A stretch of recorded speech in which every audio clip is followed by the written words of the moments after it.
Hello everyone, so myself Anshul, welcome to my channel Miss Botanophilic and in today's video I'll be telling you about the topic cellular totipotency। तो आज की video में हम लोग cellular totipotency के बारे में पढ़ेंगे जो कि बायोटेक्नोलॉजी में प्लांट टिश्यू कल्चर का बहुत इंपॉर्टेंट टॉपिक है। सो जैसे नाम से क्लियर है सेल्यूलर और टोटिपोटेंसी, पोटेंसी मतलब होता है किसी चीज़ का पोटेंशियल, और हम यहाँ किसके पोटेंशियल के बारे में बोल रहे हैं, हम बात करते हैं सेल के पोटेंशियल के बारे में। सो नाउ सबसे पहले हम यहाँ पे डेफिनेशन पढ़ लेते हैं that the genetic potential of a plant cell to produce the entire plant.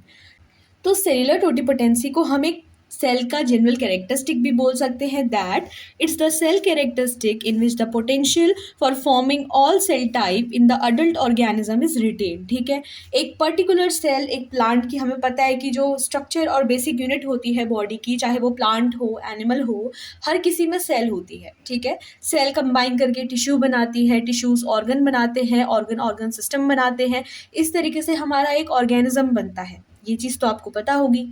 तो जो सेल है वो बेसिक यूनिट है, तो बहुत सारी सेल्स, मिलियन ट्रिलियन सेल्स मिलके ही हमारा, जैसे कोई एक ऑर्गन है प्लांट का तो उसमें प्रेजेंट रहती है। उसकी हर एक सेल के पास इतनी कैपेबिलिटी होती है कि वो एक पूरा प्लांट खड़ा कर सके, पूरा प्लांट बना सके by the method of plant tissue culture.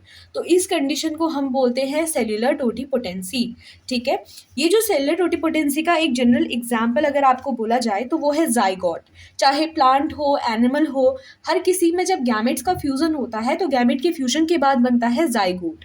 तो जाइगोट एक सेलुलर टोटिपोटेंसी का सबसे अच्छा एग्जाम्पल है, बिकॉज जो जाइगोट होता है it is the example of the single cell that show the cellular totipotency. Now who discovered cellular totipotency, ये अगला पॉइंट जो है ये हमारा इसकी डिस्कवरी या हिस्ट्री से रिलेटेड है।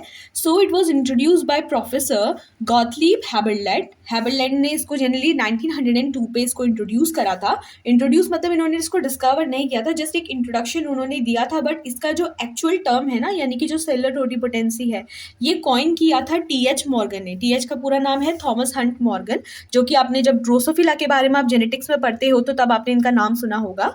तो टी.एच. मॉर्गन जो है, इन्होंने क्या किया है, सेलुलर टोटिपोटेंसी टर्म को कॉइन किया है, और बाकी जो प्रोफेसर हैबरलैंड थे इन्होंने 1902 में इसको क्या किया था, इस टर्म को इंट्रोड्यूस करवाया था। Then after this we have ये सेलुलर टोटिपोटेंसी को पढ़ने का मेन कारण क्या है कि हम इसको क्यों पढ़ना चाह रहे हैं। दो ये एक छोटा सा टॉपिक है, लेकिन इस टॉपिक से हम प्लांट टिश्यू कल्चर का एक मेन पोर्शन कवर करते हैं। ठीक है, तो जो सेलुलर टोटिपोटेंसी होती है ना, इसका प्लांट टिश्यू कल्चर में बहुत इंपॉर्टेंट रोल होता है। So PTC has the main use of totipotency as an explant is use to initiate their growth in culture. एक एक्सप्लांट होता क्या है, प्लांट टिश्यू कल्चर के लिए जो भी सैंपल हम यूज करते हैं ना, छोटे से छोटा, जिसको हम स्टेरलाइज करके आगे आने वाली प्रोसीजर में जब भेजते हैं, तो वो जो इनिशियल हमारा सैंपल होता है उसको हम एक्सप्लांट बोलते हैं। इस एक्सप्लांट से क्या होता है, इस एक्सप्लांट के पास एक कैपेबिलिटी होती है कि एक पूरा प्लांट बनाता है। ठीक है, तो अब इसको कैसे समझे, तो जनरली जब हम लोग टोटिपोटेंसी वर्ड के बारे में पढ़ते हैं तो यहाँ पे क्या होता है, हम बोल रहे हैं कि एक सेल का एक जेनेटिक पोटेंशियल है, मतलब एक ऐसा पोटेंशियल है जो जेनेटिकली, मतलब वन जनरेशन से दूसरी जनरेशन में क्या हो रहा है, पास ऑन होता रहता है। तो ये जो दो मेन इनहेरिटेंट प्रॉपर्टीज है ना सेल की, इन दोनों प्रॉपर्टीज को हम बोलते हैं डी डिफ्रेंसिएशन और रीडिफ्रेंसिएशन। डिफ्रेंसिएशन मतलब तो डिवाइड करना होता है, लेकिन ये डी डिफ्रेंसिएशन और रीडिफ्रेंसिएशन क्या होता है, इन दोनों का मतलब पता होना बहुत इंपॉर्टेंट है। ये दोनों टर्म बहुत इंपॉर्टेंट हो जाते हैं जब आप प्लांट टिश्यू कल्चर के बारे में पढ़ते हैं। तो what is dedifferentiation, dedifferentiation हो जाता है phenomena of mature cell revert to meristematic state to form the callus. अब यहाँ पे मेच्योर सेल मतलब क्या है, मेच्योर सेल कहने का मतलब है कि जो कि फुली ग्रोन है। मेरिस्टेमेटिक स्टेट कहने का मतलब है कि जो कि इनिशियल स्टेज है, यानी कि जब हम बोलते हैं ना कि प्लांट बहुत छोटा होता है तो उसकी मेरिस्टेमेटिक सेल्स क्या होती है, वो रैपिडली ग्रो करती है और ग्रो करने के बाद एक बड़ा प्लांट बना देती है, एक मेच्योर प्लांट बनाती है। तो वो मेरिस्टेमेटिक सेल्स जो होती है वो इनिशियल सेल्स होती हैं।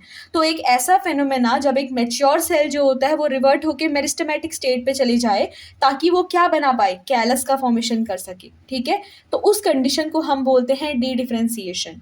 और रीडिफ्रेंसिएशन क्या हो जाता है, phenomena of these cells to differentiate of these cell. ये जो दीज सेल बोल रहे हैं ना, ये कैलस की सेल्स को रिफर कर रहा है। ठीक है, so the phenomena of callus cell to differentiate into the whole plant. जब डी डिफ्रेंसिएशन हो रहा था तो वहां पे मेच्योर सेल रिवर्ट करके जब मेरिस्टेमेटिक सेल बना रही थी तो उन्होंने कैलस बनाया था। ठीक है, और ये जो कैलस की हर एक सेल होती है इसके पास अपनी एबिलिटी होती है कि एक पूरा का पूरा प्लांट बना सके। इस एबिलिटी को हम लोग रीडिफ्रेंसिएशन बोलते हैं, राइट। तो ये दो मेन पिलर्स हो गए हमारे सेलुलर टोटिपोटेंसी के। Now let's talk about steward ने क्या किया था, कॉन्सेप्ट ऑफ टोटिपोटेंसी को इन्होंने आगे रखा था। इन्होंने डॉकस कैरोटा यानी कि कैरेट पे वर्क किया था, इसके कॉन्सेप्ट को आगे रखा था। ठीक है, इसके कॉन्सेप्ट को प्रूव किया था स्टीवर्ड ने, जिन्होंने किस पे वर्क किया था। ये कंपटीशन लेवल के लिए भी एक इंपॉर्टेंट क्वेश्चन है कि स्टीवर्ड जो साइंटिस्ट थे उन्होंने सेलर टोटिपोटेंसी पे वर्क किया था डॉकस कैरोटा पे, कैरेट पे।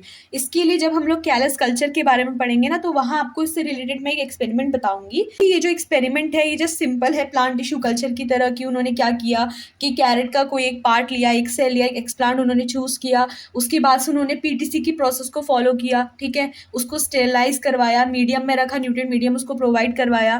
देन उसके बाद से क्या हुआ, अब उसमें डिपेंड करता है कि शूट पहले डेवलप करती है, रूट पहले डेवलप करती है, एंड फाइनली उसके बाद से क्या हुआ, कैरेट का उन्होंने फॉर्मेशन कर दिया।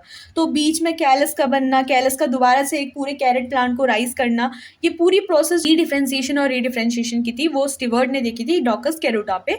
तब जाके उनके दिमाग में ये सेलुलर टोटिपोटेंसी का कॉन्सेप्ट उन्होंने एक तरीके से प्रूव किया था। ठीक है, so this is about Steward. अब now let's talk about the applications of cellular totipotency. क्या इसकी एप्लीकेशंस होती है, इसके बारे में हम देख लेते हैं।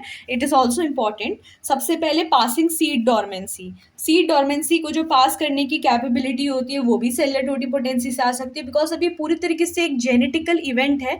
तो ऑब्वियस सी बात है कि जो पेरेंटल जनरेशन में जो चीज़ हो रही है ना, वो आगे जाके आगे आने वाली जनरेशन में भी वो चीज़ पास होगी।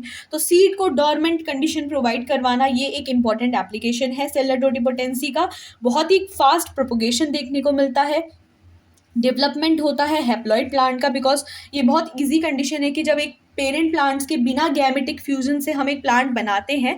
Now after this we have कि virus and disease free plant. अगर इसके लिए हम जो भी प्लांट का एक्सप्लांट हम लोग यूज़ कर रहे हैं, अगर वो हमने एक अच्छे प्लांट से सिलेक्ट किया है जो कि डिजीज रेजिस्टेंट है, पेस्ट रेजिस्टेंट है, तो इसका मतलब क्या है कि आगे आने वाली जनरेशन जो कि सेलुलर टोटिपोटेंसी की मदद से हम लोग एक प्लांट बनाते हैं पीटीसी के थ्रू, तो इसका मतलब क्या है, वो भी हमारा डिजीज या वायरस फ्री रेजिस्टेंट होगा, है ना। इसके बाद से what we have, help in somatic hybridization and protoplast fusion. ये भी अपने आप में एक इंपॉर्टेंट टेक्निक्स है जो कि हम लोग बायोटेक के अंदर पढ़ते हैं in the technique of plant tissue cultures. तो सोमैटिक हाइब्रिडाइजेशन जैसी टेक्निक में हो गया, प्रोटोप्लास्ट फ्यूजन में, ऐसी सिचुएशंस में भी सेलुलर टोटिपोटेंसी एक बहुत इंपॉर्टेंट रोल प्ले करता है। Multiplication of the rare plant. ऐसे प्लांट जो कि बहुत रेयर है और हमें उनकी स्पीसीज को बचाना है, वो एंडेंजर्ड कंडीशन पे चलते हैं और हम ये चाहते हैं कि भाई हम उनको जल्दी जल्दी उगवा दें या जल्दी जल्दी उनको ग्रो करवाएं। तो उसके लिए हम कौन सी टेक्निक अप्लाई करते हैं, पीटीसी तो अप्लाई करेंगे ना। और पीटीसी में हम कौन सा मेथड यूज करते हैं, सेलुलर टोटिपोटेंसी का। उसके अंदर से एक सेल एक्सट्रैक्ट करेंगे, उस सेल को हम लोग कल्चर करवा के अलग अलग मीडियम प्रोवाइड करवाते हुए पीटीसी के थ्रू एक प्लांट क्रिएट कर देंगे, है ना। तो जो रेयर प्लांट्स होते हैं और जो एंडेंजर्ड प्लांट्स होते हैं, अगर हमें उन्हें बचाना है तो उसके लिए भी हम सेलुलर टोटिपोटेंसी की टेक्निक को यूज कर सकते हैं। Now last what we have is, यहाँ पे जस्ट एक नॉर्मल सा फ्लो चार्ट है कि कैसे एक टोटिपोटेंट सेल किस तरीके से हमारा एक प्लांट बनाती है। अब इसके मेथड अलग अलग हो सकते हैं। आप ये नहीं कह सकते हो, अब ये कह सकते हो कि अब इस मेथड से भी वो बना सकता है प्लांटलेट, या फिर वो इस मेथड से बना सकता है, फिर इस मेथड से बना सकता है। तो जनरली जब हमारा टोटिपोटेंट सेल डिवाइड करता है ना, तो आप एक चार्ट से आप समझ सकते हो कि किस तरीके से उसका डिवीजन होता है। एक टोटिपोटेंट सेल में डिफरेंशिएशन होता है, ठीक है, डिफरेंशिएशन होता है, वो हमारा कैलस बनाता है। अब कैलस बनने तक की प्रोसेस में कौन से दो पिलर आते हैं हमारे, एक डी डिफरेंशिएशन का पिलर आता है और एक री डिफरेंशिएशन का पिलर आता है। उसके बाद क्या होता है, ये तीन मेथड हमारे पास प्रेजेंट है। एम्ब्रियोजेनेसिस की प्रोसेस में डायरेक्ट एम्ब्रियोइड बनता है एंड फाइनली हमारा प्लांटलेट बन जाता है, ठीक है। इसको हम सोमैटिक एम्ब्रियोजेनेसिस, आपने वर्ड सुना होगा, वो पूरा वर्ड हम इसके लिए यूज करते हैं। फिर दूसरा मेथड आता है ऑर्गेनोजेनेसिस। ऑर्गेनोजेनेसिस मतलब ऑर्गन्स क्या होते हैं प्लांट के, मोस्टली हम बोलते हैं भाई रूट है, शूट है, ठीक है। तो इसके लिए हमारे तीन मेथड है, या तो कॉलोजेनेसिस, राइजोजेनेसिस या फिर कॉलोराइजोजेनेसिस। कॉलोजेनेसिस क्या होता है, सबसे पहले यहाँ पे शूट बनती है। राइजोजेनेसिस में क्या हो जाता है, सबसे पहले इधर रूट बनती है। और कॉलोराइजोजेनेसिस में क्या होता है, रूट भी बनती है, शूट भी बनती है, दोनों ऑल्टरनेट मैनर पे चलते रहते हैं। और तीसरा जैसे हिस्टोजेनेसिस या फिर साइटो डिफरेंशिएशन, मतलब क्या होता है, जाइलम या फ्लोएम का जो होता है फॉर्मेशन इस तरीके से होता है। तो ये तरीका होता है, जैसे हमारा टोटिपोटेंट सेल ने एक पूरा प्लांट बना दिया, उस प्लांट पे हमें क्या क्या चाहिए, हमें चाहिए कि भाई पूरा प्लांट हमारे पास हो, पूरा प्लांटलेट हमें चाहिए, उसमें रूट चाहिए, शूट चाहिए, जाइलम चाहिए, फ्लोएम चाहिए for the conduction of food and minerals, ठीक है। तो इस तरीके से एक टोटिपोटेंट सेल क्या करती है, पूरे प्लांट का डेवलपमेंट करती है। वो डिपेंड करता है कि कौन सी कंडीशन हम उसको प्रोवाइड करवाते हैं और किस तरीके से वो एक प्लांट का फॉर्मेशन करती है। तो यही सब आता है in the topic cellular totipotency. अगर आपको वीडियो अच्छी लगती है तो please do like share and subscribe, and आप नीचे से अपना एक प्रीशियस कमेंट भी छोड़ के जा सकते हैं, मैं आपको ज़रूर उसका रिप्लाई दूंगी। इसके अलावा अगर आपको पीटीसी से रिलेटेड या फिर बायोटेक्नोलॉजी से रिलेटेड और वीडियोस चाहिए तो आप मुझे कमेंट सेक्शन पे बता सकते हैं। And for the regular upload of third semester video, I am just setting a target that we have to achieve 500 subscribers before 2022 ends. Okay, तो हम ये टारगेट रखते हैं। अगर ये टारगेट सक्सेसफुल हुआ तो मैं जनवरी में रेगुलर थर्ड सेमेस्टर्स की वीडियो अपलोड करूंगी। So that's all for today's video. If the video is helpful, please like, share and subscribe. Thank you.